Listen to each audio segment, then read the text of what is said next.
Stand for the pledge.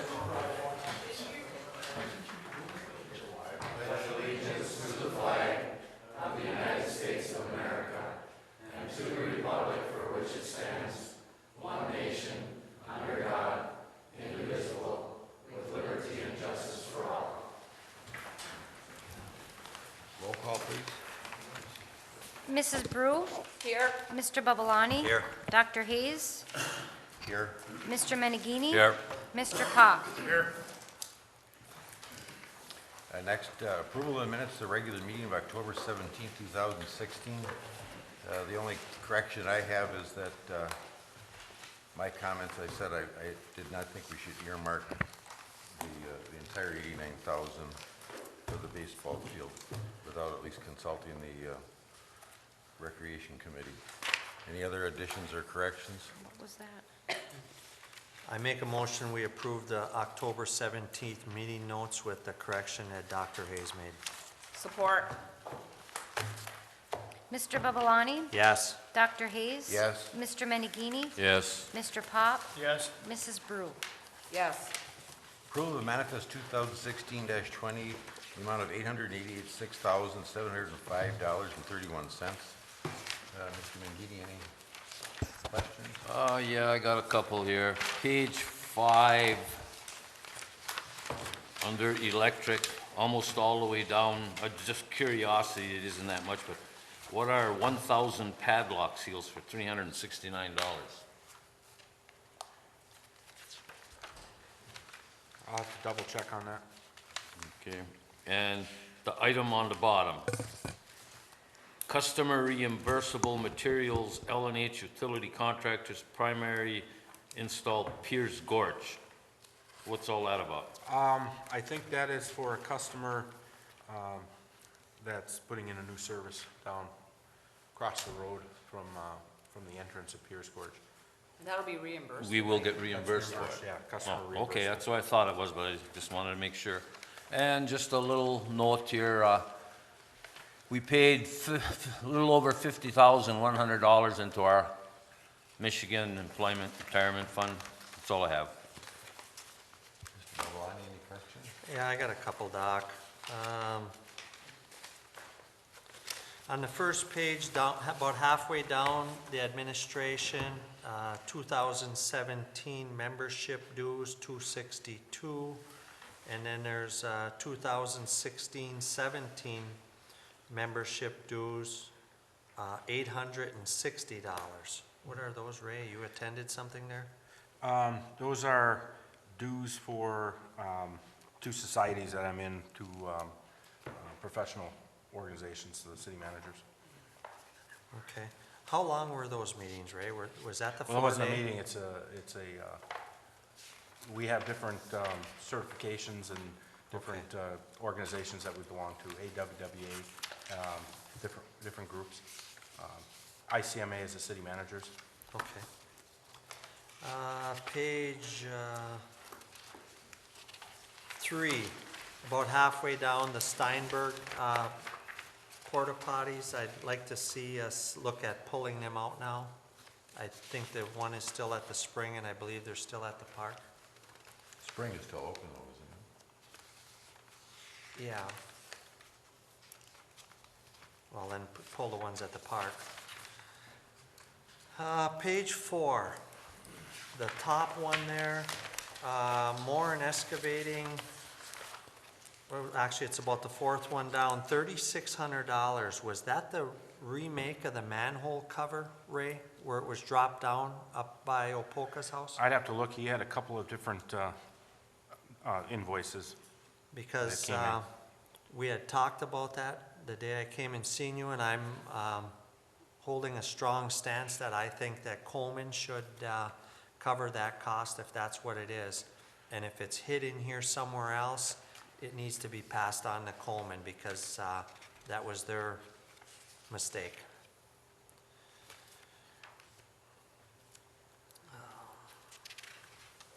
Could you elaborate on that? Well, they had to drop the manhole cover down 4 inches because the water went right over the top when we had that driving rain.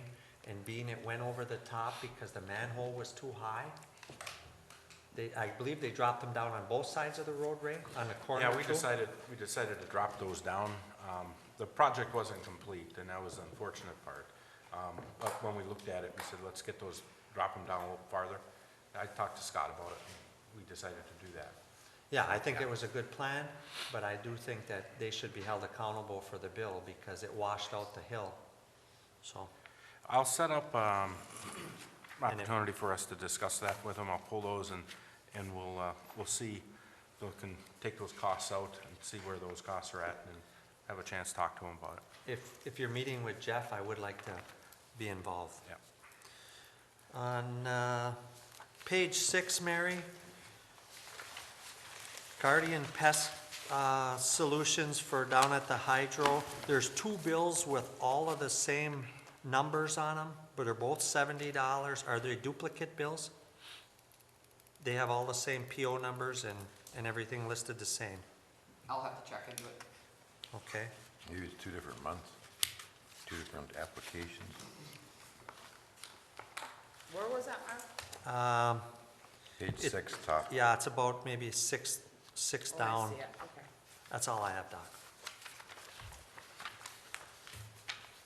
Candy, any? Mrs. Drew?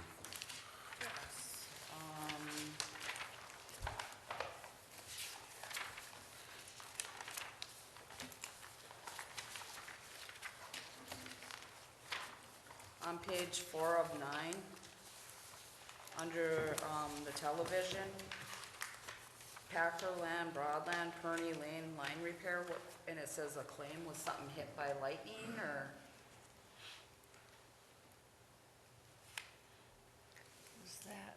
That was that, Was that up on 16th where the truck hooked it? yeah, where they hit the cable line. We had an outage. We put an invoice together for the contractor. Because when they were doing the road project, they clipped that line, one of the trucks. Oh, is that coming what out, and happened? Yep, they clipped it and pulled it out, so we put an invoice together for the contractor. So they're gonna pay that? Yes. Okay. And then on 5 of 9, under electric utility fund, Mary, when we're seeing these final meter deposit refunds, does that mean people are moving, or is that what it is, people Yeah, are those moving? are when we're applying that deposit on their final bill, and then if they have money left over, we're refunding that money to them. Because that's quite a few, 9 of them right now Yeah. there. Okay. And then also under electric, the Michigan Municipal, let's see, what was it, Fall Conference? Yeah, that's, I'm on the board of directors for the MMEA. Okay, was that the one in Holland? Yeah, that was the one we went down to Holland. Okay. That was the 4-day. Yeah. Okay, and then on 6 of 9, I was wondering, let's see, it's quarter of the way down, Mead and Hunt, Sturgeon Falls combo, $5,589. What was that for? That's for the, FERC compliance.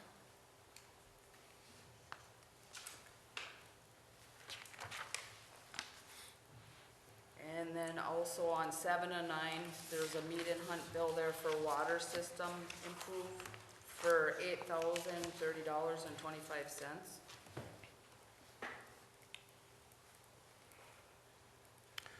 That's part of the regular contract for the RD project?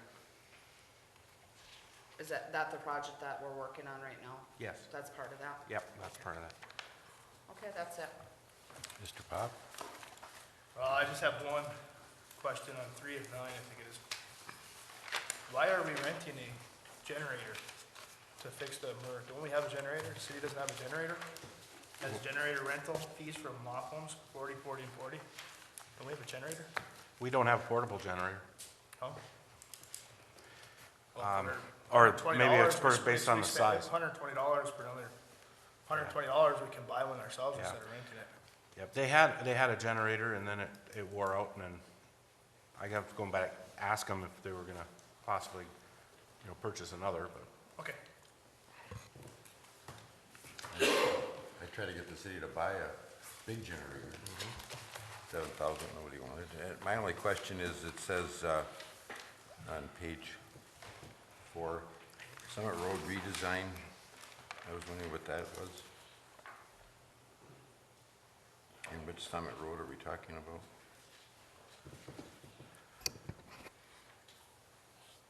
Summit Road redesign, that's the crush and shape project that we just completed, isn't it? No, that's scenic, maybe that's a misprint. It's CCI. Oh, no, that would be under cable? Yeah, It's under television, yeah. Yeah, CCI does our engineering, for the cable.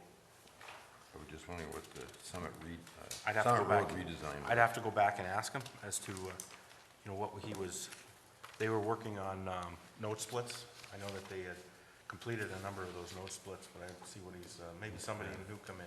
I was asking what Summit Road that was. Oh.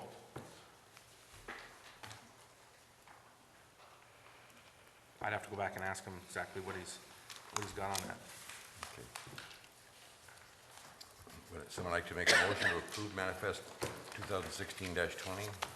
I make a motion, we approve manifest 2016-20 in the amount of $886,705.31. Support. Dr. Hayes? Yes. Mr. Menegini? Yes. Mr. Pop? Yes. Mrs. Brew? Yes. Mr. Babalani? Yes. Anybody in the audience have any questions on any agenda item? Will be time at the end of the meeting for questions on any other matter. The next on the agenda is the presentation, the fiscal year 2015-16 City of Norway Audit and Management Letter.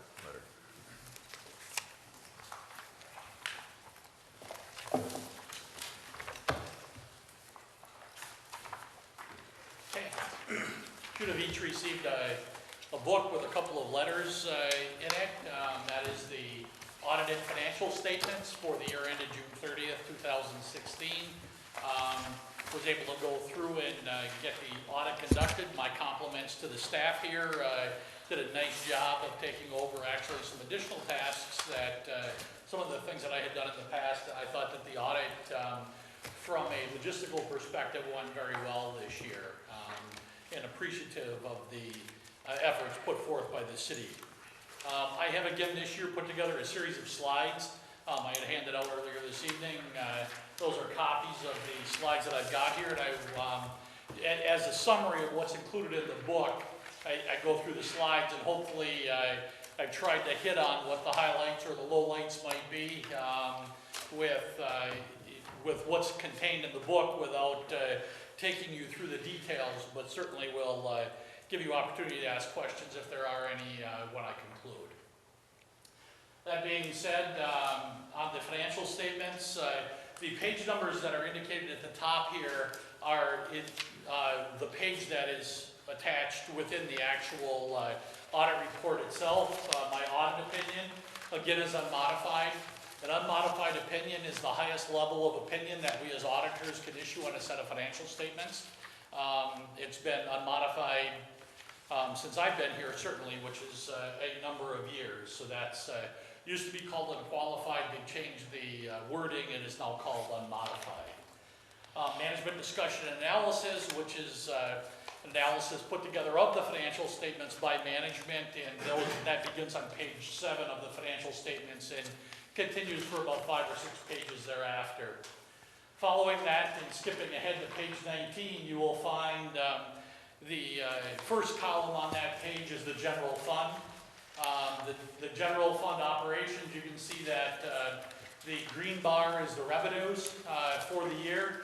You can see that they approximated about $2.75 million. Our expenses were about $2.5 million. We did have some transfers out during the year, and so we do have a small net gain in the general fund for the year. This information is not included in your financial statements. This is a look back at your fund balance and going back, and I just have put together a 5-year look just to show you a trend to see, are we getting better, are we getting worse, how are things going there?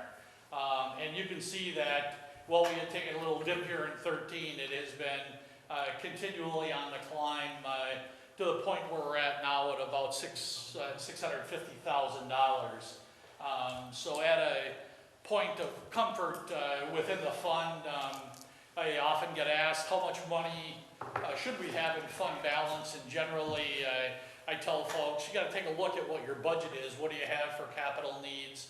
What do you have for debt payments? And in addition to those things, if they're not included in your budget, that you should have about 120 days of fund balance on hand, and that is just about where you're at. So that bodes well for the city. The capital projects fund, you can see that actually we had, we had revenues, and the scale here is completely different.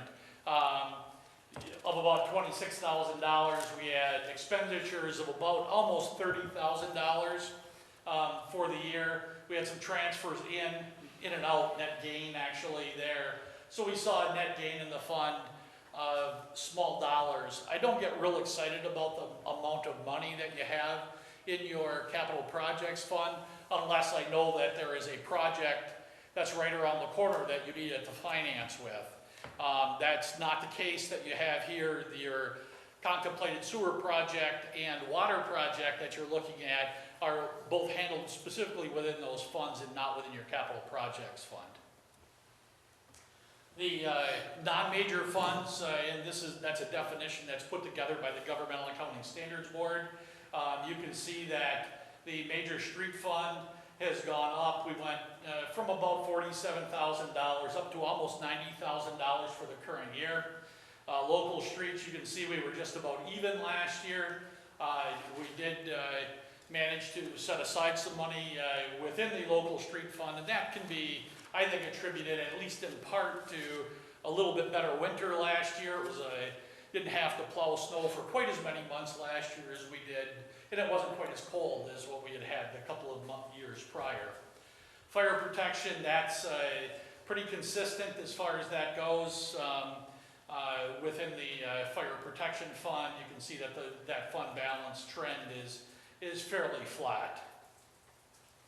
The museum, again, fairly flat, has gone up a little bit. Clearly the museum folks, in addition to the money that the city sends over to them, do a fairly substantial amount of fundraising on their own, and have been able to maintain their fund balance and actually increase it slightly. Debt service is a fund that's indicated. There is no fund balance within the debt service fund, and there's not supposed to be. We move money into that fund, we pay the debt, so the money comes right back out as we transfer dollars into it. Whoops, the downtown development fund, you can see that it had taken a small jump, and it is pretty well flattened out at about $230,000 or a little bit more. Within that, that's a comfortable number. You do have money in there if you did want to undertake a project. Not a huge project, but there is enough money there certainly that if you had an opportunity that you would have some money to venture towards that if your DDA approved that. And those can be found on page 61 as is indicated on the slide. TV fund, you can see that we had been down about $130,000. We dropped down substantially as we had done a substantial project. That was when we were putting in the telephone and the broadband, enlarging the broadband. We had gone up and had actually turned that completely around last year. And this year, if you look at the actual financial statements, you'll see that there's a couple $100 loss in that fund. Not something that I'm particularly concerned about, because I feel like that fund is, you have done a substantial recent project in there, and not really contemplating something in the near future, so you don't need to have a lot of money within the fund, and clearly it has enough money out there to pay its bills. The electric utility continues to be a champion here within the city. You can see that the trend went up, up, up, up, up, and then we got out to 2016 and it fell off. Keep in mind that the city spent over $1 million in repairing the generation plant down at the hydro during the year. Some of that was reimbursed by insurance, but we did spend a lot of money there. We were able to generate a substantial amount of power, so if you look at the financials, the amount of purchase power actually went down, which is a good thing. The more we can generate, the cheaper it is. But we did spend a lot of money this past year in repairs down at the hydro plant. But there continues to be a substantial fund balance in there, and we continue to use that actually to supplement some of the other operations within the city. The golf course, we have talked about this for those of you that have been on the council for a few years, have talked about this at length, and you can see that we had actually got this around. And the reason that this was positive a year ago is because we had done a transfer into this fund, and you can see at the end of the year, it is now zero. We have, as you folks know, we have leased the golf course to the Golf Commission, and so our exposure and our tie with that, other than to continue to lease the course to the commission, has been completed, and that will actually not even show up in your financials, assuming nothing changes between now and next year. Your water utility, you can see that that was going along okay, and we then started doing some substantial planning for the forthcoming project, and we had dropped off pretty markedly between 14 and 15. We carried that across to 16, just about at the same pace, so that means operationally we roughly broke even during the current fiscal year. There will be a reimbursement coming through the project for the engineering costs, which from an accounting perspective we're required to expense. So the expenses recorded will actually be picking that up as income once that financing is complete and we get the dollars coming back through that. So it's kind of a timing thing, and it's the dollars that will be reimbursed will pretty much eliminate this negative picture that we're looking at here. The sewer fund, we've got essentially the same situation I just explained with the water fund, although we were able to pick up operationally because we did increase our fees within the sewer fund during the year. Also, just going back to the water fund, we did lose a substantial commercial customer this past year, and that hurt us pretty markedly from a water consumption and water sale perspective. The sewer utility, we were able to recover some of that, but again, that money is also going to be reimbursed once you complete the financing on the forthcoming project. I don't know if all of that's going to be reimbursed in phase one or if some of that falls into phase two, but a substantial piece of it will certainly be recovered. And in addition, I believe that rural development is going to mandate that you implement the fee structure that had been proposed, which means that you're probably looking at an additional fee increase within that fund. Just kind of on a summary basis, looking at the individual funds, the general fund performance increase, capital projects, we went up slightly.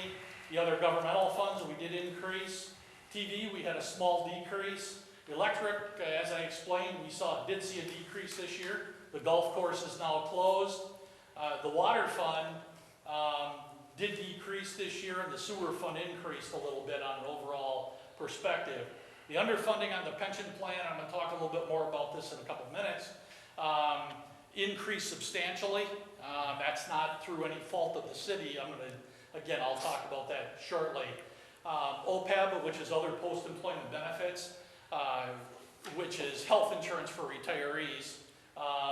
And we are doing the funding as we are required, as set forth in the actuarial. It's not a true actuarial, but in the work that the city is contracted to have done. On an overall basis, if you look at the financials on page 16, you'll see that we actually went down almost $1.3 million. But of that, our underfunding and our pension plan increased by $1.5 million. The manager here in the city of Norway has taken a very aggressive approach with MERS and talking to them about their performance, their lack of performance from a earnings perspective.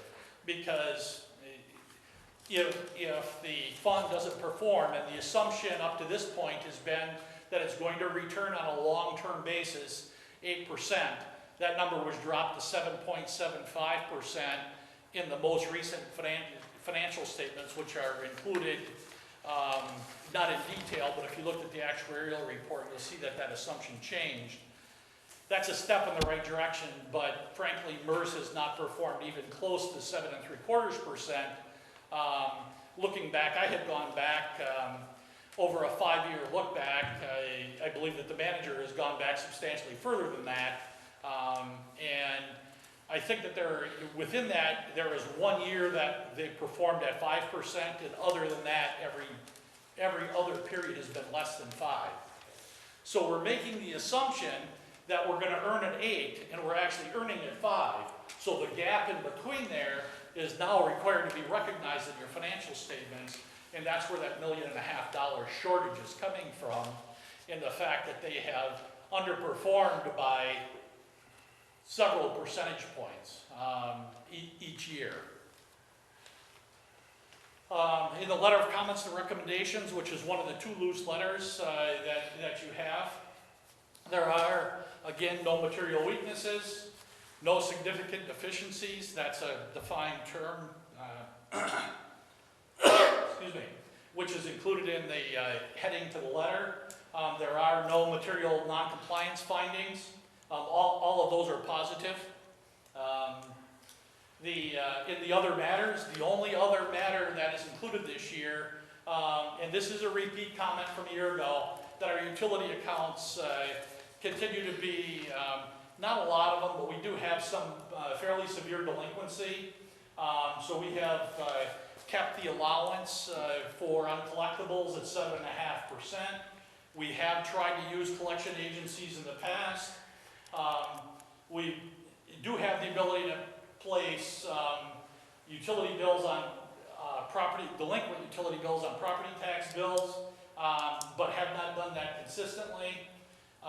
Again, take a look at the policy and procedure. It's my recommendation, and for the placement of the delinquent bills on the property taxes. And one thing that I would like to say in defense of this one not being done, I understand that the staff worked diligently at getting an entirely new utility billing system put in place, which they looked at as a priority. I concur wholeheartedly with them making that the priority and not the collection of this. That doesn't mean we want to ignore this, but I certainly understand why this didn't get the attention that the implementation of the new billing system, the North Star billing system, needed to have. So that's, from my perspective, I understand that. I would expect that we'll see this one get taken care of sometime within the current fiscal year now. The only problem with that, Scott, is Yes. the problem that we have is we can't do anything with Norway Township. They have our utilities, but we don't control their taxes. That's correct. We cannot do that. One thing you will want to do, I mean, this is what I've seen in some other entities, are take a look at what you're doing with security deposits in those where you don't have that ability to place them on there. And you may want to look at actually an increased security deposit for somebody in the township so that you don't have that, because you don't have the ability to, you're exactly correct, you don't have the ability to put them on their taxes, and that way the possibility of you having a bad account at least is reduced. It won't go away, obviously. Legally, but, Grant, can you do that with, you know, you're doing your utility customers and you're segregating the township versus the city? Can you legally do that or not? I think that you start getting in a little bit of a gray area there, Mark. And I hear what Mr. Kenny is saying, and that's something I think we've started to look at a little bit with even increasing these security deposits here locally in the city of Norway. I know Ray's implemented and got the procedures in place ready to get going once the billing procedures get squared away. But I know that there has been some issues, and it's a little bit of a fine line if you start treating township customers different from city customers.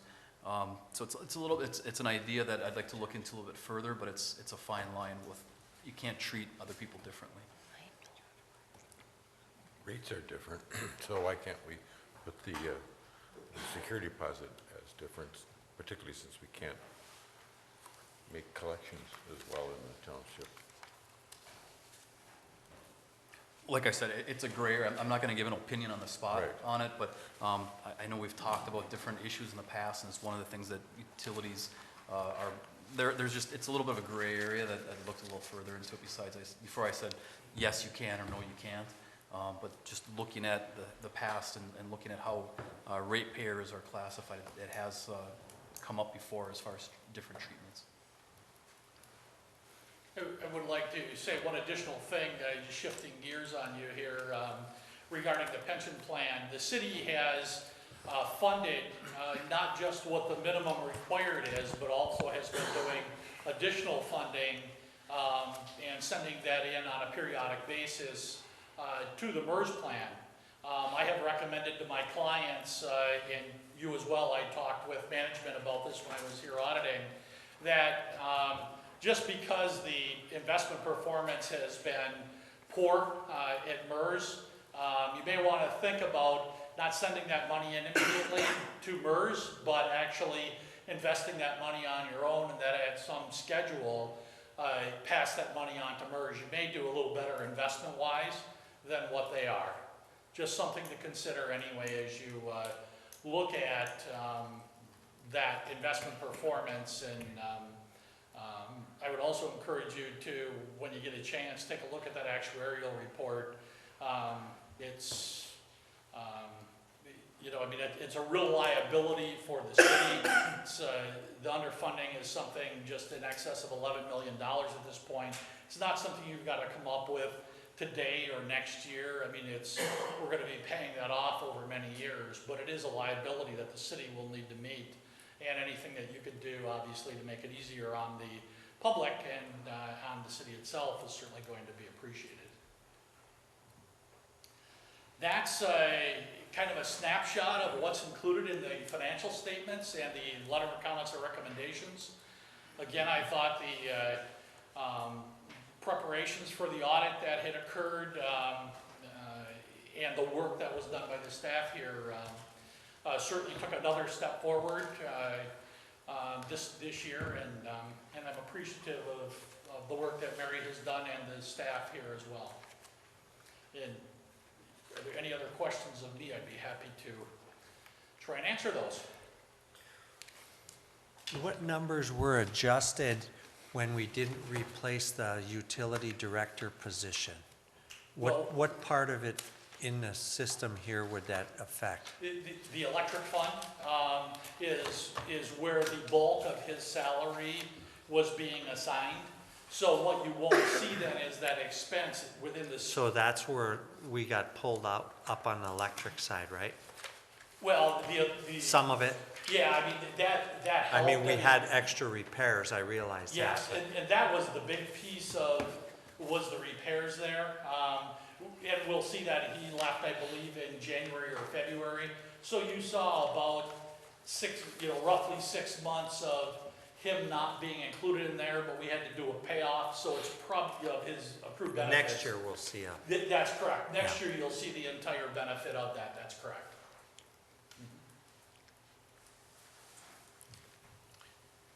And none of those figures include any projects we had this fall, so those would also be in there too, because we spent $500,000 in roads that came out of the electric fund.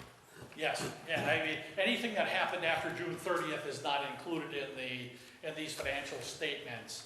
If they were, these go from July of 15 through June of 16 is the period was under audit here. I know you're waiting for me to ask you. I've You would have asked you, disappointed me if you didn't. I've asked you every year for quite a while now. On a scale of 1 to 10, with 10 being highest, where would you say we are? I would say probably up a little bit from where you were. I mean, the overall, if you take the pension information out of the city, which I do intensely, the actual overall performance of the city did increase. So I think that last year, I think I probably put you at a 4 or thereabouts. 4.5. 4.5. You know, and I would put you at probably 4.5 or a 5. Probably a 5. You know, you have gone up. The area of concern for me on the long-term look at things continues to be that pension, and it's not that it's getting ignored here. Certainly, there's a lot of conversation. I don't want to downplay the $11 million unfunded, but according to one of our neighbors, they're like 41 million unfunded. There So are. if you do compare us to them, we're looking good. Yeah, there are other municipalities that are in substantially poorer shape or as bad a shape. I was discussing before the meeting here, and all of my clients, every one of them that have a MERS plan, a defined benefit MERS plan, have made some of the changes that you folks have made, but they are all underfunded. The level of underfunding varies from entity to entity, but they are all underfunded, every one of my clients. But you got to take into consideration, you know, when you said 41, or Lee said 41, some of those communities have a lot more employees. That's correct, a lot larger payroll, that's correct. So to compare on a pure dollar basis, that's probably an unfair comparison. I mean, there might be an entity out there that's underfunded by $1 million or $2 million that's in substantially worse condition than you are if you look at it from an overall perspective as to their ability to recover that money. Yeah, you're absolutely correct. in Yeah, what you're saying, Mark. some of these other communities, you know, we only have like, I think there's 6 police officers. Some of them are up to like 15. Yes. Any other questions? Okay. Thank Thank you you. very much. Thanks, Thank Howard. you.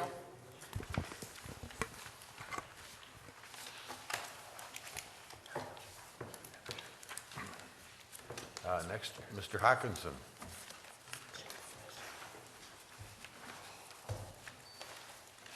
Look at those water and sewer graphs below the line. I feel personally responsible for those. What I want to do tonight, the agenda I want to cover tonight is to update you on the bidding situation. We've taken bids on all the projects. I want to review where we are budget-wise with the funding, the status of that. And I want to talk to you about the alternatives on the water sewer project, including the possibility of going to RD and obtaining additional funding. To start with the bid update, I passed out to you just in rough form. It was actually copies of the ones we filled out at the bid openings. I'm going to take the wastewater treatment plant first because it's the simpler of the projects to discuss. We had 3 bids. I was glad we got 3. I thought we might only have 2. And the sheet that's got Gunlock and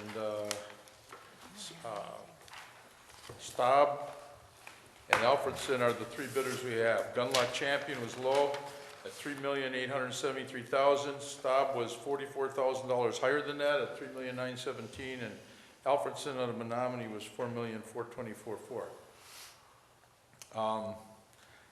The estimate we had for construction going in was $3,800,000, but the application that we did way back in time actually had like almost 4.2 million for construction, plus a 10% contingency. So when you take all of the project costs together, we are somewhere in the neighborhood of $400 and some thousand to the good. We have $400 and some $1,000, between $400 and $500, because all the numbers haven't been totally refined, but we're under the project budget by that. Now, that's good news. If you remember the wish list we put together, we have $502,000 on the wish list. The biggest one was Class A sludge, which I'm not sure the city's still interested in doing. But we don't have any financial issues to go forward with this project. So I am going to have on your agenda in 2 weeks, I will have a letter of recommendation, and on the agenda would be to award this contract to Gunlock Champion contingent on RD approval. So any questions about that one? That's an easy one because we don't have any issues to discuss about being over budget. I think as far as the wish list, Bruce, I don't think we should go into the wish list because everything we do, we have change orders for extra money where shit doesn't go where it's supposed to. Oh, yeah. I don't think the decision has to be made. We don't even have to discuss that at this time. We don't have to make those decisions. What RD likes to do normally is have a construction contingency of 3% or 3 to 5%. What'll happen here is we'll have all of the other money will end up in the contingency fund. And it is true, this is a remodeling project, if you will. And anybody that's ever got into an older house remodeling project, you run into a lot of stuff you don't think you're gonna run into. So I don't think we have any issue with using all this money. I don't anticipate we're gonna use all this money on change orders for the project. You know, a 3% to 5% contingency is quite a bit in itself. What happens with a loan project, there's no grant in here, is that any money that you don't spend at the end of the thing, what happens is that RD has you put those funds in your bond redemption fund. And it sits there, and when you get down to like year 37, depending on how much money is in there, then you can pay this 40-year bond off early. So unfortunately, you don't get the benefit of them taking the money back and lowering your payments. You can't like pay ahead, and that's just a wrinkle that the way that this program works. So you can't really pass a benefit on to the ratepayers by not spending it, unfortunately. The thing, as we get down the road and we see how this project's going and whether or not, you know, how much money it looks like we may have left, that's the time to think about any of those things that you might want to do. Or if anything else comes up that you think might be worthwhile spending the money on, you could go to rural development on bended knee and see if they would consider anything else that wasn't on that list. So we don't have to get into a discussion about that. We're going to move forward the way it is, and we've got to get through the paper. We've got to award contracts. RD has to concur in those awards, and then we've got bonds and insurances and contracts and a lot of stuff to do. So, Can we adjust the rate before we sign the paperwork because we're under no, the estimate? no. And this won't allow you to adjust the rate anyway. You're talking about the reduction in interest rates that we're going to have. I'm going to get into that, Mark, on the other projects. But because we're under budget, your payments are fixed based on what the interest rate was when loans were committed. Now they will change when we close the loan. You'll have a new amortization schedule, but the fact that there's leftover money or that we're under budget on this project won't impact any of that. I wasn't here at the last meeting, but whereabout do you think we're gonna close on the interest rate? Well, right now, the poverty rate, which you have on the water project, is 1 3/8. And the sewer project, where you have the intermediate rate, is 1 7/8. When you got the funding committed, the water project was 2.5. The wastewater treatment plant was 2.5. And that's because it came early. And a year later, when you got the commitment on the rest of the sewer project, the collection part, it was 3.25. I'm going to get into some of that here a little bit, but it's significantly less. Now, you know, it's going to be a little tenuous to see if we close before the end of the year, and going into next quarter, nobody really knows what's going to happen. Those rates have not. Rates are going to go up. Well, we don't know what they're going to do. Well, you pretty can, certain that they're you gonna can go up. guess that, but these rates never jump like by 1%. by an eighth or something, and I can't predict what they're gonna do. All we can do is move the paper along as fast as we can, and if possible, try to close their loans before the end of the year. I thought that's why we rushed things along to make sure that, we caught before the end of the year. We didn't really rush anything along. We had to get approval from RD to advertise for bids. I did talk about maybe having a special meeting on the water sewer project if those things came in within budget, which I didn't expect, and I told you what I thought they were gonna be over. And they are, so that precluded us from really rushing anything. It actually, the fact that the project got somewhat delayed because of all that legal stuff and those easements actually turned out to be a little bit of a blessing in disguise. Because the rates went down again. I talked to you at one time, and the poverty rate was 1.625, and now it's 1 3/8. But it wasn't really a blessing, because now we can't close before the end of the year, you don't Well, think? if you'd have closed in the last quarter, they would have been higher than they are now. But if we have to close after the first of the year, they're gonna be back up there. We don't know what they're gonna do, Mark. You can suppose that based on what you think's gonna happen in the election, but nobody really knows. And those rates, the RD rates, don't really follow interest rates out there that the banks have either. They have their own way of determining those. So all we can do is move along the best we can. So we'll do the award, we'll get the paper going, and we'll see what happens. But there's no issues on that project, funding issues that would tend to delay it. But you know what happens is that even when you get all the i's dotted and t's crossed, and rural development is set to close the loan, they've got a schedule around all the parties involved. Bond counsel has to be there, local attorney has to be there, engineer has to be there, mayor has to be there, and they have to be there on the RD side. So it's hard sometimes for them to schedule it in a week. So I've always told people that the average time between opening bids and closing a loan is 60 days. So all we can do is the best we can do on that. Now, the other project, the water sewer project, which is two separate funded projects, but they're together bidding. I also handed you a bid tab. For that, we had 6 bidders, about what I thought we were gonna have. You can see the numbers. There was a range. Baco was low at $4,930,000. And Peterson was second at $5,165,000, and most of the difference was on bituminous and aggregate. Peterson is forced to use like a Payne and Dolan bid. Their bid price was like 71 to 73. Baco was 58.50 a ton. So that was a big difference in numbers. We put together, and I didn't want to give you one of those because it's a very detailed spreadsheet, but we put together, and Ray has them, detailed bid tabulation for every contractor, every one of the units, their unit prices, their totals. It's all in a spreadsheet. If anybody's curious to see where numbers were different for individual items, you could look at those. So when we look at this, when we look at the project cost, we don't just look at how the bids were relative to what we thought. You've got to look at every line item in the project cost. And some things change. A good example is Miller Canfield, the bond counsel, on the water side. When we did the application, there was about $2.5 million in there for refinancing your existing water debt. And Miller Canfield's cost for doing the bond attorney stuff was $50,000. By the time the funding got committed, RD no longer was refinancing old debt for communities.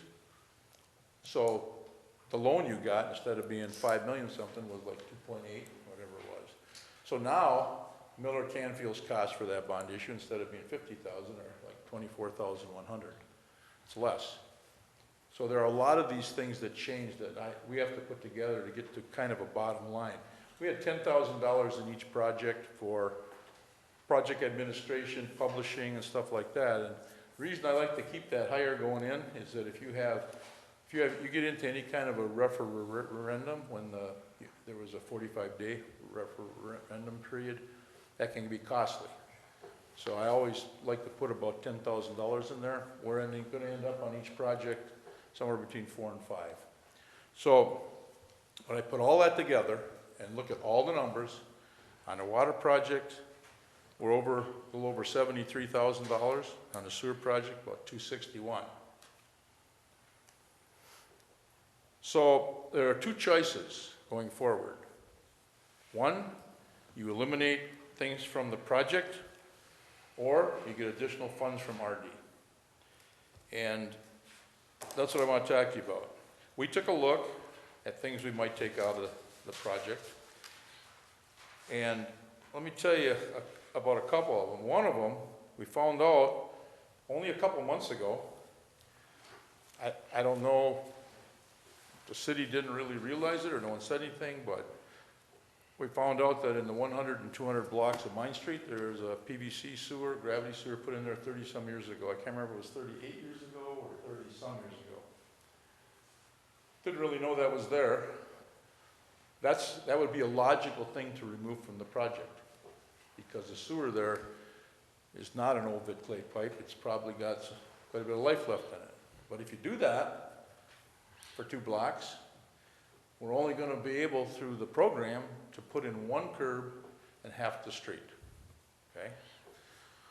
And you're going to have to figure out if you want to leave it that way or come up with money yourself to pay for the other half. The other thing is, one of the things we added to the project was Walnut and Fifth. The sewer it wasn't in the original scope, but the sewer's on the east side of the road, down under the sidewalk or in the yards. There's some pretty serious flooding goes on there, a couple houses on the corner because they're low. That may have to come out, and whatever is going on up there will have to stay the way it is. That's what happens, you know, maybe, and it's the city's call if we take stuff out of the project, what they take out. But I really want to talk to you a little bit about additional funding, because the first reaction probably is, well, we're not going to do that because that means we'd have to raise the rates again, and that's not so. There's 2 things that I want to talk to you about. I want to kind of you to keep them separate. Over here is the budget that was developed for rural development for establishing the rates for both sewer projects and for the water project. Now, the wastewater treatment plant is okay. That one we're not dealing with because we don't have any financial concerns.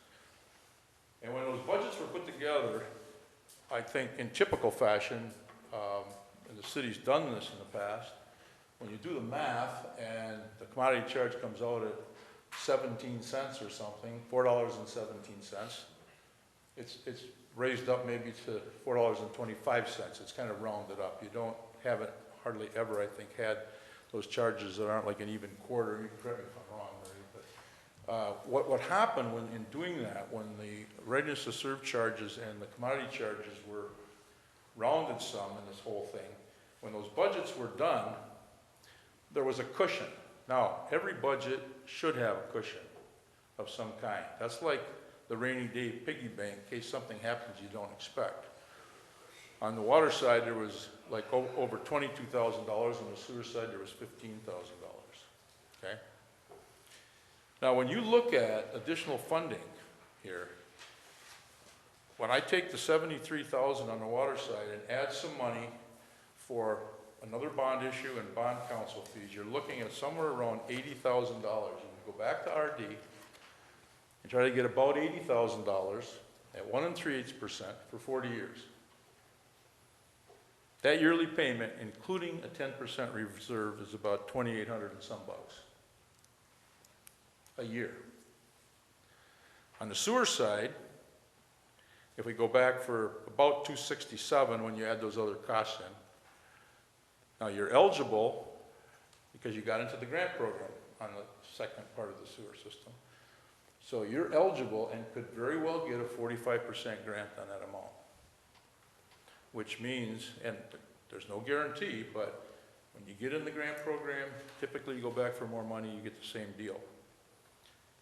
So you'd have to look at getting borrowing about $147,000 at that rate for 40 years. My numbers say that you're about $5,800 a year. So you've got, again, The other side over here, that's the budget side. The budgets have been adopted. Over here, you have the decreasing interest rates that are gonna go into effect when you close the loan. And they're significant. If you remember, we talked about there could be 35 to 40,000 at least less payment per year. That stays there. That is not considered to be touched for this. That's gonna stay right there. And whatever your considerations were for using that savings to reduce rates, we discussed it, is still there. What you would do, if you wanted to do the project as it was designed and not take anything out of it, you would tap into the cushion on the budget that now exists. Very little, actually, on one of them, the water side, it's only 13% of that cushion. And on the other side, it's about 36%. And you would use that money that's already there to pay this additional debt. And what you were thinking about doing with the interest cost savings, you still could do. It would not affect that at all. So I think, based on the fact that some of these things, well, all the things that are in the project, really the city felt should be done. Now is the time to do them. When you're looking at 1 3/8% money, typically, now, if you go forward, and it's a pretty simple process to apply for additional funds.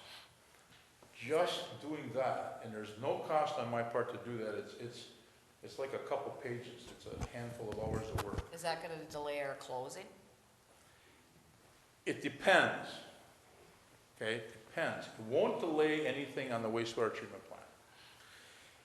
But here's the deal, is that if we apply for the funds, I can't sit here and tell you tonight when they could be committed. I can tell you what I know. The state engineer for RD told me, and you can depend on what he tells you. Starting November 1st, the national office has money, and you can go to them project by project for additional funds. Projects over budget, requesting additional funds, get the top priority. And he told me that he didn't see any reason why he couldn't get those funds committed within a few weeks of submitting the apps. Now, if we don't, then we've got to figure out exactly what we're taking out of the project, get a draft change order together, get all the stuff to RD, and then we would have a change order at the same time we sign contracts.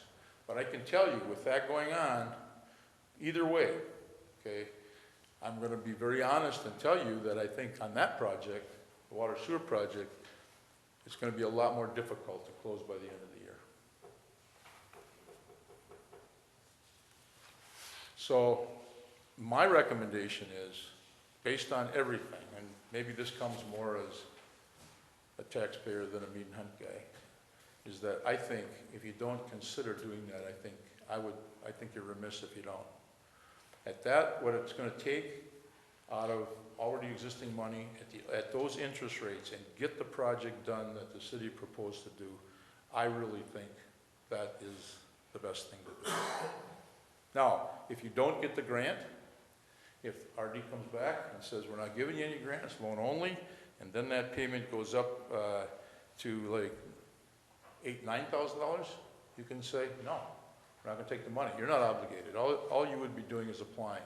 Those applications can be to RD next week, early in the week, because there's not much to them. And I really think you need to consider doing that. I just think all in all, you've still got this whole thing over here that we've always talked about, the possible rate reductions, the interest rate savings, and all you're doing is going over here in the existing budgets and taking a piece of that, in one case, a pretty small piece on the water side, get the additional money and do the project. Bruce, how can, like I had talked about before, about reducing the rates, giving a kickback, how can you kick back on one side and not the other? What do you mean by one side? Well, you said that the one point, we couldn't readjust the rates, we would have to take that savings and pay it onto the You're mixing kind of apples and oranges, Mark. Over here with the rate, over here, with the decrease in rates, it's on all three projects. Wastewater treatment plant is going to get a decrease in rate that's going to save you X number of dollars a year. Water project's going to get a decrease in rate that's going to save you Y number of dollars a year. And the sewer project, collection collection system is gonna get a decrease in rates that's gonna save you Z dollars a year. Those are the dollars you have to consider a rate reduction. This money over here, that we're talking about taking some out to pay for this additional debt is not in that rate reduction potential really. It's over here as you're pushing. So what I was talking about you can't do is that the fact that you're under budget and you've got more bond money on the wastewater treatment plant than you might need to do the project, Yeah, that's different than the interest rate decrease. okay. And that money, you can't manipulate that any way in their program.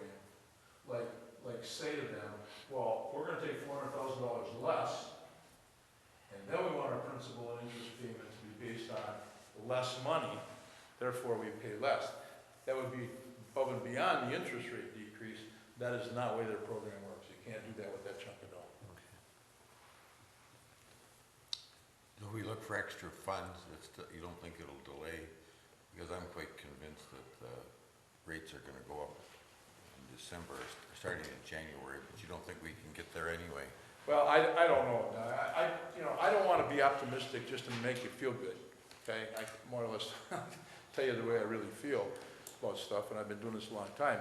It's tough. I've been in loan closings. I've been through all the paper, and there's a lot of I's to dot and T's to cross. I mean, RD's got to sign the contracts between the owner and the engineer. All that paper's got to move around. And, it takes some time. The unknown is that, in fact, if we apply for this additional money, you're not going to get it the next day after I plunk these things on their desk. So, You said it would take 2 or 3 weeks. well, that's what Andy Grandskog told me, okay? He doesn't pull all the strings. So you just don't know. They're going to go to the national office and request this, like right away. And you're going to get a feeling for it. And if they come back, RD comes back and says, "You're going to live on this podium, or I need less paper." RD comes back and says, "Hey, we don't think we can commit the funds till March." Well, now we got another discussion. Maybe. We just don't have a crystal ball. I know there's some feeling that because of the election, interest rates, bank interest rates and stuff are gonna go up, but we don't really know what's gonna happen to the rural development stuff. I think it's because the economy is improving. I don't think that the election has anything to do with the interest rates going up, but they're going up in December. Well, in October, they went down, and the economy was already improving then. It just hasn't happened since October 1st. And the RD rates went down. So maybe they'll go down again. I don't know. And I don't have a crystal ball to tell you if you do this, this is going to happen. If you do this, this is going to happen. So That one street that you said we would only be able to, that one block, you said we could Two only blocks. do, 2 blocks, we could only do half of the street because we're only changing one of the lines underground? yeah, if you take that out of the project, The water, we're changing, yeah.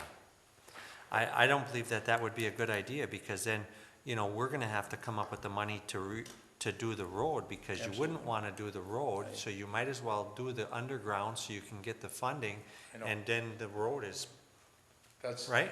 Yes, and that is with these kinds of projects, this program is to fund infrastructure improvements. It's all on loan anyway. You're paying for the road no matter which way you do it. And if we get good water, then we can pay for 2 blocks.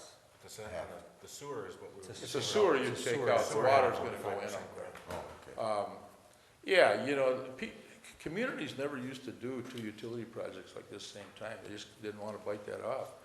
And what happens is you had all these projects that every time you did one, you gotta have a street fixed. And I think communities are wise. You see more of them now are biting off the whole thing and ending up in new streets, and you're golden for 20 years or whenever you gotta do a repaving. And yeah, you wouldn't want that, I don't think. And then, because you wouldn't want it, so then you're gonna have to figure out where to get the money.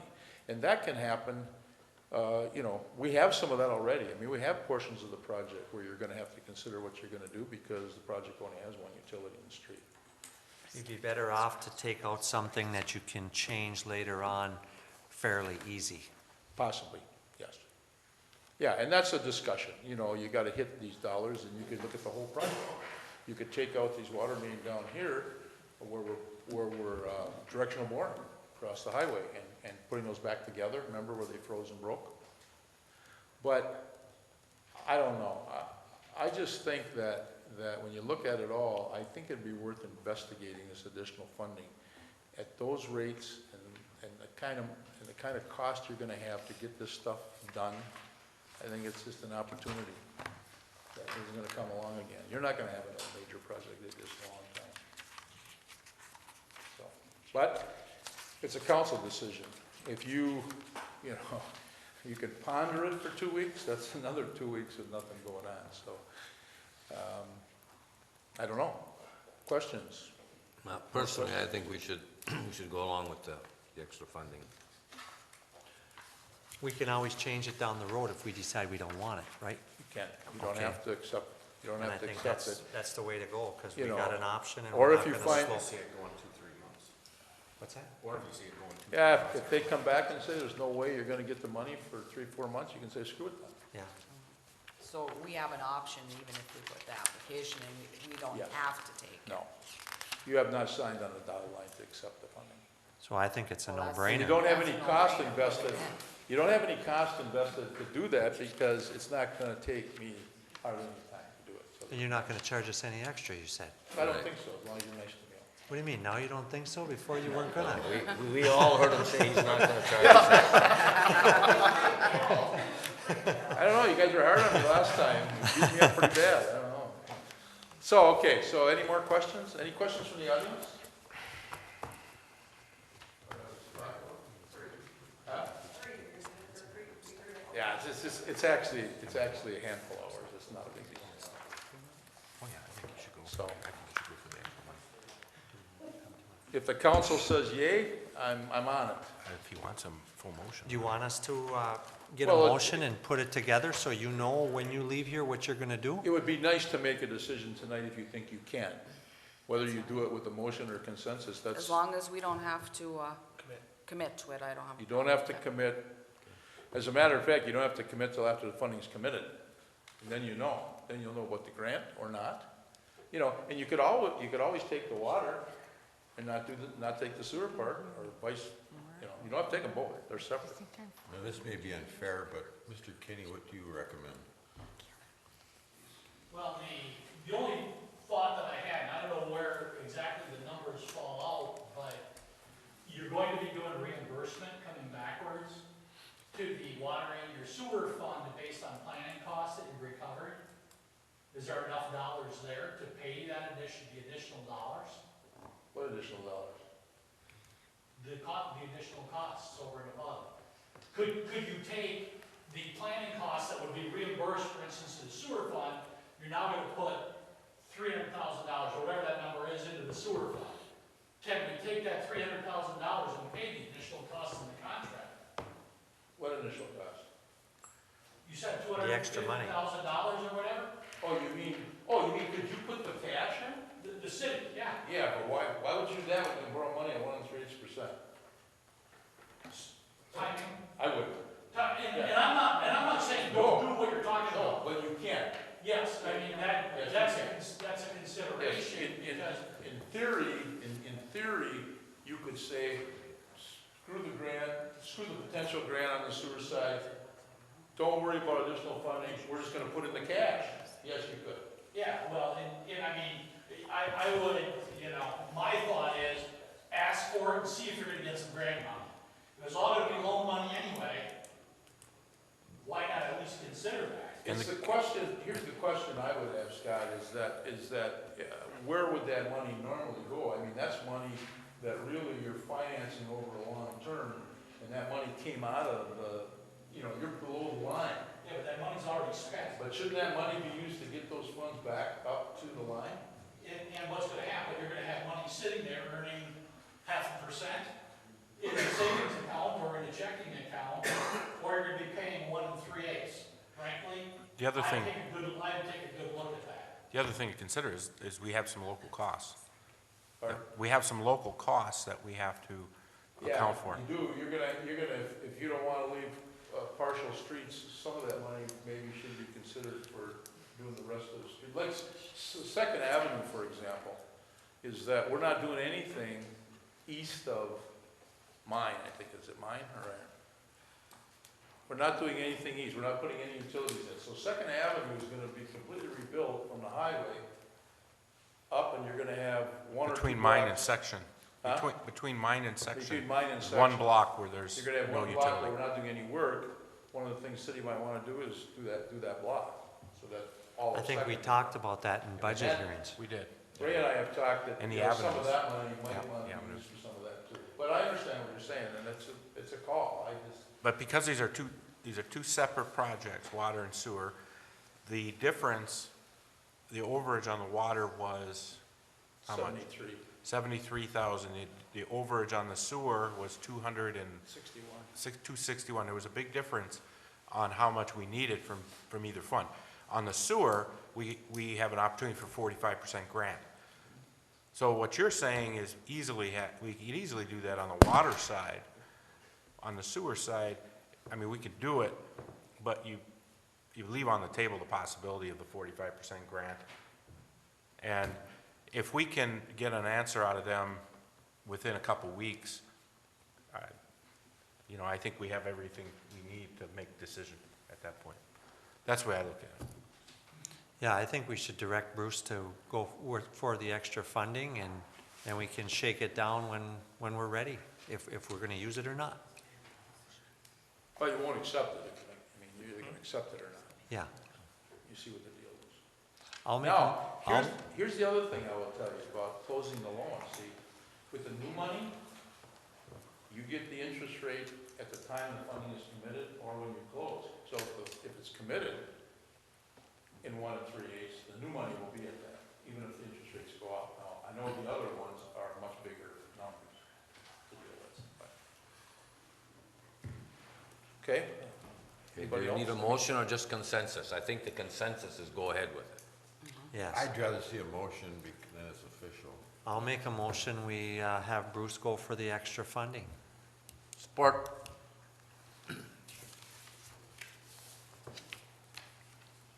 Was that Bugs and Lee? Yes. Mr. Menegini? Yes. Mr. Pop? Yes. Mr. Brew? Mrs. Brew? Yes. Mr. Babalani? Yes. Dr. Thanks. Hayes? Yes. Oh, excuse me. Any other questions about anything? Okay, thanks. I have one question. Are we paying, time for you to be here at this meeting? No, you are not. Thank you. Maintenance policy is when we're doing a project, I attend all community meetings and don't charge it against the budget. That's not a big benefit for you since I live here in town, but it's a bigger benefit to people that are 100 miles away. But no, that's our policy. My time here doesn't go against the budget at all. So another freebie then. Another freebie. Listen, Nothing's free. on the Munising project, I was going there for 6 years, twice a month. You'd be surprised how much that adds up.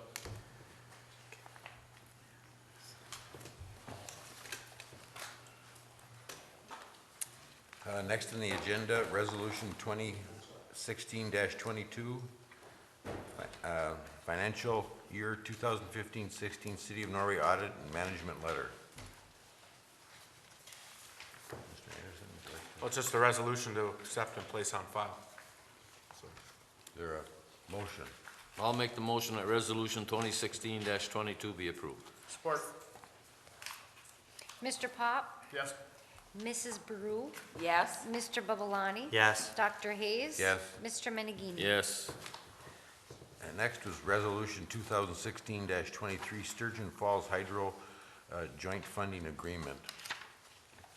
yeah, this particular agreement with the United States Department of Interior for the stream gauge, this is something we do on a regular basis. They send us their agreement, and it's our responsibility to approve it and move forward. Resolution has been attached for council consideration and approval. I just have one comment on that. I know we have to pay for it and we have to do it, but when I hear the joint funding, I assume it's 50/50. It's not. Where here our share is 25 and theirs is 4,000. Yeah, it's not 50/50.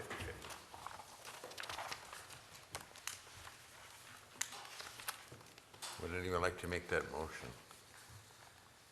I'll make a motion that resolution 2016-23 be approved, which is the Thurston Falls Hydro Joint Funding Agreement number 17 EMM 100H035. Support. Mrs. Brew? Yes. Mr. Babalani? Yes. Dr. Hayes? Yes. Mr. Menigini? Yes. Mr. Pop? Yes. Approval of Marion Park Tennis Court Project Change Order Number 4, the final. Yeah, just the final balancing change order. This change order is for a deduct in the project at $12,034.86. One of the major components of this is that when we handled the site work, the first part of the site work, contractor came in, did some finished grading and then paving. And when we looked at final restoration with the topsoil, seeding, mulching, we went back to them, and there were some things that we thought we could easily handle ourselves, especially since we disturbed more property, more area around the outside of the tennis court than was in the budget. So we knew we were going to be looking at a change in square area with the contractor anyway. And we went back and forth with them on removing the topsoil, removing the, we were just basically going to leave seed and mulch. And it just turned out that it was our opinion that we just got a better feel for getting a deduct if we just took that over ourselves. That's something that Kurt is very familiar with. I felt like we had the ability to handle that, and we do have the ability to handle that. Plus, restoration is always one of the most contentious issues on any project. We know through our street projects, contractors come in, it's the end of the year. Next year, we look at the weeds, we look at issues, we want to get them back, and it's always a fight. So what we were looking at from a deduct on their part for what we initially wanted to take out, we just didn't feel that we were getting a deep enough discount, and so we just said, take it out. And that's basically the $12,000. There was one other item within that based on quantities, but it was minor. So we're basically done with the project. We are definitely done with the contractor portion of the project. There's a couple items that we have to do to finish up the grant, but that's what this change order is for. It's a balancing change order. That would leave the final contract with Midwest Asphalt at $100,099.14. That is for the 4 courts. So we're asking council to approve change order number 4. That's a savings, right? That's a savings, yeah.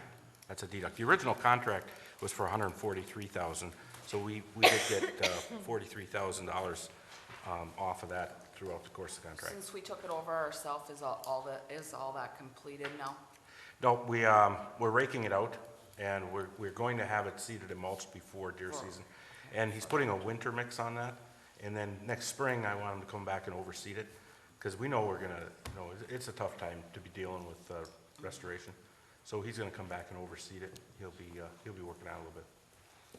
I would like to say I appreciate the savings, and it's about time we start utilizing some of our manpower and saving some money around here. It's long overdue. Well, that's the kind of change orders I like. That's the second one on there. But I got one question, Ray. Did we ever get that plaque, or are we going to get the plaque? Yes, I believe for $10,000 from Norway Bottling Works. Yes, we got that. You have it, okay. And what we're doing is, because of the timing of the project, we're gonna go into next spring, and we're gonna have a dedication next spring, looking at all of our donors. So if anybody still wants to donate to the project, they can, and get on that dedication plaque. We have the information here at City Hall. What was the cost actually to the city? The actual cost right now is $19,000 total. Yeah, I just wanted to point that out because it's deceiving when you say $100,000. Yeah, we got project. we got $90,000 a grant through, I'll just name it out. We got a $90,000 a grant from MDNR. We got $1,929 from the foundation, the Dixie County Community Foundation, $10,000 from Norway Spring, the Norway Area Preservation Society, put in $1,048. Boss Plow gave us $1,000. WPPI Energy contributed $400. And there were miscellaneous donations from the various individual donations of $2,200, and we're still seeing that. And the way we set up the plaque is that if you give a donation of over $100 or more, you can have your name on the plaque. And that's similar to what I've seen in other communities. I think it's a nice gesture, and all of that helps because there's still a lot. There's lights down the road if they go on lights. There's different things that need to go on to this project. So, but that initial monies will help even lower that $19,000. I'd like to make a motion to approve the change order of the savings of $12,034.86 and the payout not to exceed $100,099.14. Support. Mr. Babalani? Yes. Dr. Hayes? Yes. Mr. Menegini? Yes. Mr. Pop? Yes. Mrs. Brew? Yes. Number 11 on the agenda, approval of wastewater treatment plant CSO building roof replacement change order number 1. Yeah, we were cruising right along with the roof replacement, and I think our contractor was doing a fantastic job, and then he came back and he said, hey, you got a couple of skylights up there, really serve no purpose. I mean, right now the CSO is used as a storage building for the most part. It is there if we have an overflow, but we haven't had an overflow because of all the separation we've done. We haven't had an overflow in probably 10 years plus. So, anytime you have those skylights in a roof, especially a flat roof like that, there's a potential for leaking down the road. So we went ahead and asked him, or he suggested that we just cover those over and take those out. So he gave us a price to do that, $1,925. I'm recommending that we take care of that. As long as we have an expert here tonight, I wonder if Mr. Fleischer would like to make a comment on that. I have no comments. It's really dark in the building, though. You have to use the lights to go in there, but at least they won't leak anymore. They're in bad shape, very bad shape. Thank you. Anyone like to make a motion? Well, now's the time to do it if we're gonna do it, so I'll make a change order number 1 be approved for the CSO roof replacement for a price not to exceed $1,925 and a total contract price of $15,905. Support. Dr. Hayes? Yes. Mr. Menegini? Yes. Mr. Pop? Yes. Mrs. Brew? Yes. Mr. Babalani? Yes. Would anybody in the audience like to make any comments on any subject matter? So please approach the podium and state your name and address for the record. Limit your comments to 5 minutes. Joe Pomprion, 123 Huron Street. I got a question for Ray, I guess. What was the total cost the city endured to move the tennis courts? $19,000 And was it ever looked at? What was the reasoning for moving them? because the other tennis courts have failed. And was it ever looked at the price to, Redo those courts? there you go. Yeah, we had to remove about 15 feet of everything. We had to remove all of what the, was that cost? about the same. About the same as building new, that's why we moved them over. And when the Parks and Recreation Committee reviewed that, they have a better use for that area in the long term. There's no parking over by the soccer fields. We recently discussed putting some basketball hoops up and using that pavement on the east end Sure. for some basketball courts. But right now, from a tennis standpoint, they're failed. And we Perfect. would have to remove all of that, so. Leads into my next question. Basketball courts on top of Norway Hill. I know Marcia's here from the Parks and Rec, but is there any way we can look at those? They've been the same way since my father changed the backboard from our garage to the hoop on top of the hill 15 years ago. And I know I was talking to Marcia from the Parks and Recs about complaints on top of the hill, but about kids swearing. But at least they're outside doing something. Can we get that addressed? I even mentioned that I'd be willing, my wife and I'd be willing to donate the material to do it. Granted, I'd rather see the city do it, but we did it once before and we'll do it again. At the last meeting, you guys stated about moving to a softball field or rebuilding a softball field or a new softball field out of Marion Park. And it just kind of sparked an interest in it for me because the parks we have now, in my opinion, and this isn't a dig on our Parks and Rec committee by any means, but that one in particular hasn't been maintained in 2 decades. We have a Parks and Rec meeting on Thursday night. That would be a great place to come and Well, I present just that to figured them. I'd mention it to you guys since, Yeah, I mean, we need members too. yeah, well, you might get one. That would be great. That'd be great. Thanks, Joe. Yeah. Thanks, Joe. Any other comments from the audience?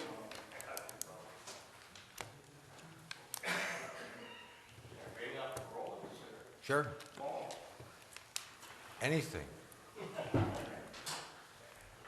Pete Hoppers, 1412 Curry Road.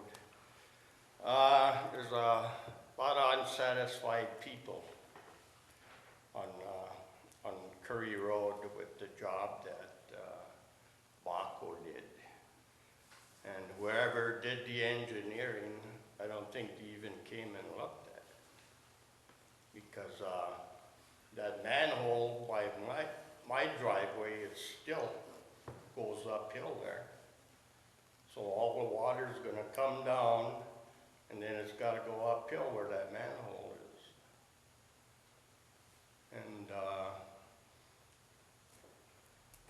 they came and threw dirt alongside the road, but it wasn't topsoil. It had full of rocks in there. And they never packed it down or nothing. And then when I went to rake it off my lawn, it was all rocks. You must have got it at a farmer's field or something. But, and then they never, the ones that have dirt driveways, they never put a blacktop apron down. You know, they threw dirt in there and built it up. That's gonna wash out eventually, you know. Other than that, it was a pretty good job.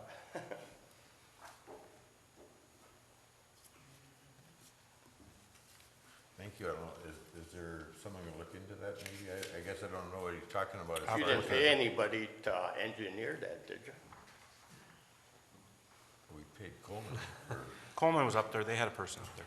So I'd have to come up and take a look exactly what you're talking about. Oh, because I never seen them around. Yeah, they had an inspector up there. I've sent them up in different spots, a number of different times. Oh, well, But we'll have to go over and take a look specifically what you're talking about. maybe he knows more than me.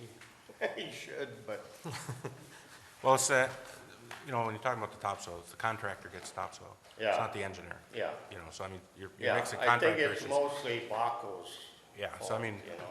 but we'll go up and take a look and see what the Yeah. issues are. Yeah, and that manhole, they took a ring out of it, or lifted it up. Is there a ring around it? Well, it rings on the manholes. We took one out, or we cut one down to, that's what Mark was talking about. We lowered it a little bit Yeah. too on one. But I'll have to come out and just take a Ron look. Matea said he should have went down one more. Well, there was a big issue with going down anymore. I mean, what we did, we would have had to reorder, you know, there's more to it than what John Matea said. Oh, You know, I went Yeah. through with Scotty Moore and, with the contractor. So Yeah. we did what we could in the field, I Yeah. think, without dramatically changing the contract and the project, yeah, so. okay, otherwise it looks pretty good. Thanks, Frida. anybody else in the audience like to make any comments? Anybody else? Mr. Pop, any comments? I'm just wondering, I see a couple places where sidewalks are still out. We have cones, there's no sidewalks, like on Brown Street. I think we have one over here. Do we plan on fixing this before Yes. winter? Yeah, Okay. there's the plan. Ms. Brew? My question, and Pete come up and brought most of it up too, is that I have talked to some people and they're not satisfied how the finishing of the road was. I think nobody has a problem with the paving. It's just the finishing on the edges and that, especially the driveways that didn't have pavement already in them, there's a big drop. They already came, mine was really bad, but I mean, right now it's really good. Somebody came back and fix mine, and I think some of the other people are having the same problem. But it took a while to come back to do the shoulder work too, but But they're done now, so, Yeah. so I don't think they planned on coming back and, But no. we plan on going back up there. oh, you do?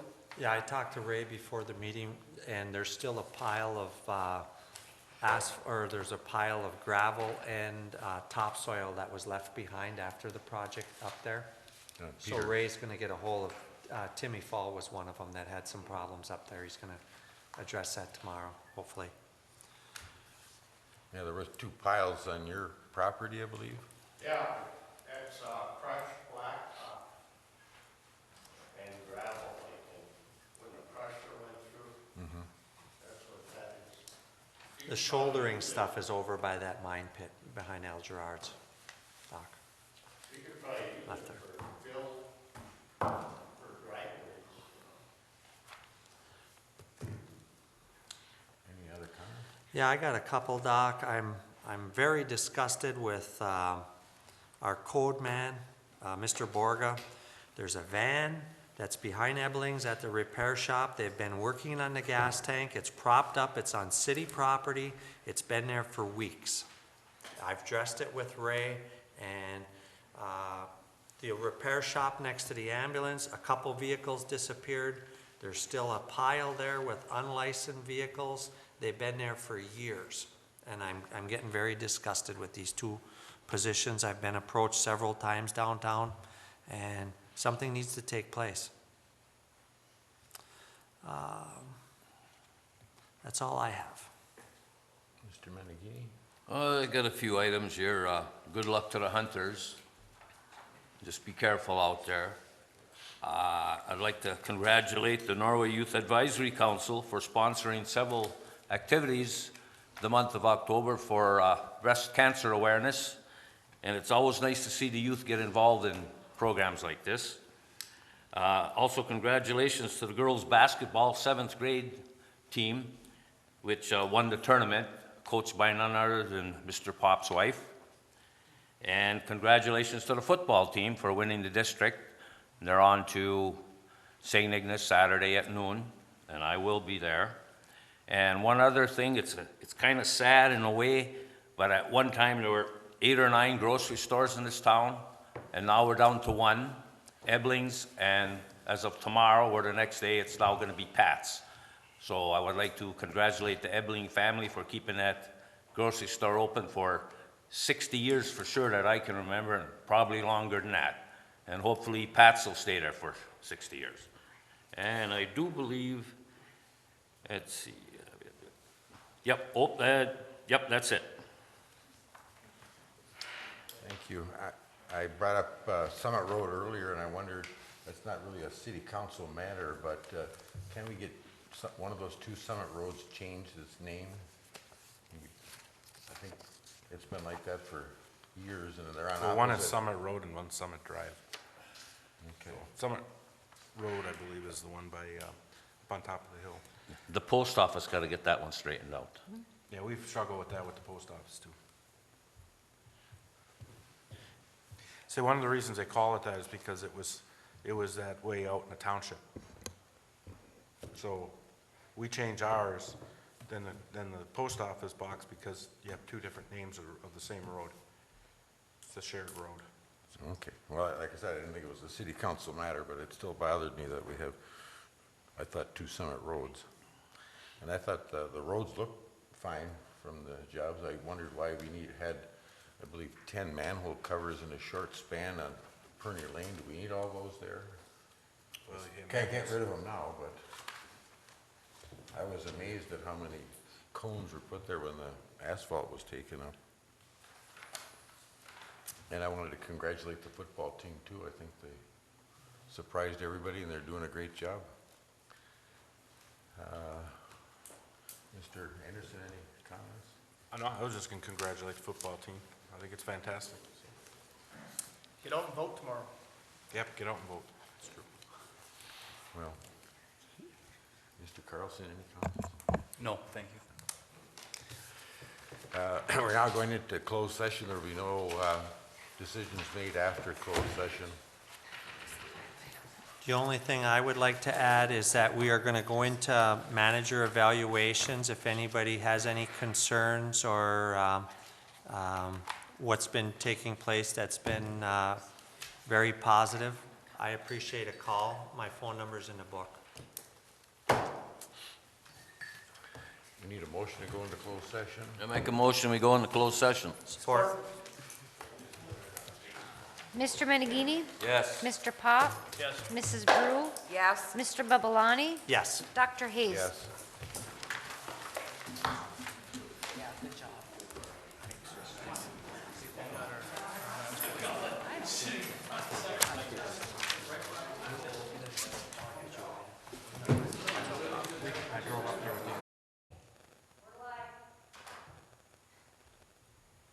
Motion to be adjourned. Support.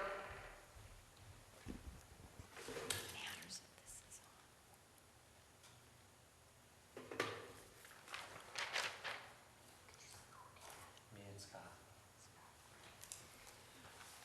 All right, Mrs. Brew? Yes? Mr. Babalani? Yes. Dr. Hayes? Yes. Mr. Menegini? Yes. Mr. Pop? Yes?